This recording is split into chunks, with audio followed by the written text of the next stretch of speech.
John Mack, who is the author of a book about power, says that the need for a sense of personal power is one of the primary forces in human life.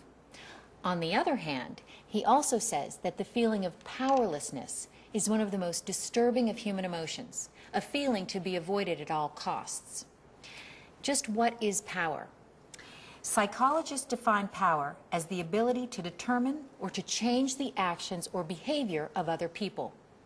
Psychologists are trying to identify different kinds of power so that they can better understand how people use these different kinds of power to gain control over other people. They are trying to understand how people manipulate other people for good and evil purposes. Psychologists have identified 5 basic types of power, and I'd like to talk about each of these briefly in the next few minutes. The first type of power is called information power. Some psychologists believe that information power is one of the most effective types of power and control. The person who has information that other people want and need but do not have is in a position of power. Why is this? Well, most people like to receive and have information. Having information increases a person's own sense of power. People who provide information can manipulate those who do not have information. Often, when people receive information, they do not know that they are being manipulated by those who provided the information. The psychologist named Edwards says, for example, that newspapers provide a lot of information to their readers, and that these newspaper readers generally believe the information they read. Readers do not question the accuracy of the reports about world events they read in the newspapers. A second type of power is called referent power. For example, a person may want to behave like the members of a particular group, such as a soccer team or a group of classmates, or a person may identify with and want to be like a certain teacher, a friend, or say a rock star. If you identify with another person, that person has power over you, and that person can influence your actions and behavior. Many people imitate and are controlled by the people they identify with. Let me give you a sad example of the use of this type of power for evil purposes. In the 1970s in Jonestown, Guyana, more than 900 people committed suicide when their religious leader, Jim Jones, told them to kill themselves. They did what he told them to do because he had referent power over them. They identified with him, they believed him, and they did what he told them to do. More recently, a man named David Koresh controlled the lives and destinies of a small community of men, women, and children in Waco, Texas. Most of the people in his community died in a fire, along with their leader, during a confrontation with U.S. government agents. A third kind of power is classified as legitimate power.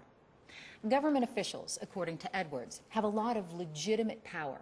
When the government decides to raise taxes or make people go to war, most people will do what their government officials tell them to do.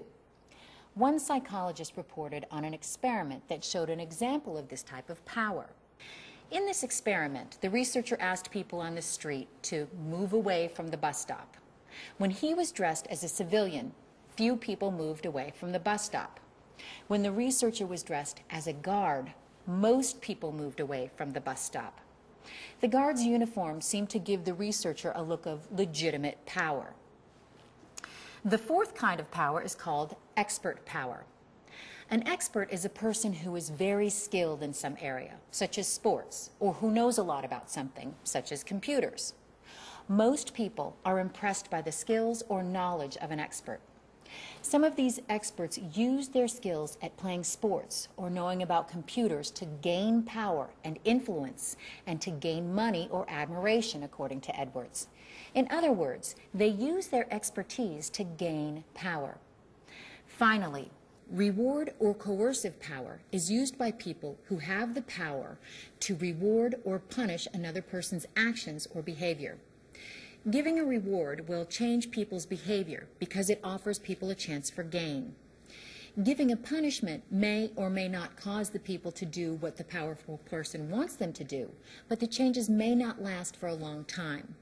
The person who uses coercive power may also have to carefully watch that the less powerful person does in fact change his or her actions or behavior. To sum up then, power may be gained in many ways. It may come from having information that other people want or need. It may come from being a referent for other people to identify with or to imitate. It may come from having an official or legitimate position of authority. It may come from having skills or expertise, or it may come from having the power to reward or punish people. We all exercise one or more of these various kinds of power over other people, and other people will try to exercise one or more of these kinds of power over us throughout our lives.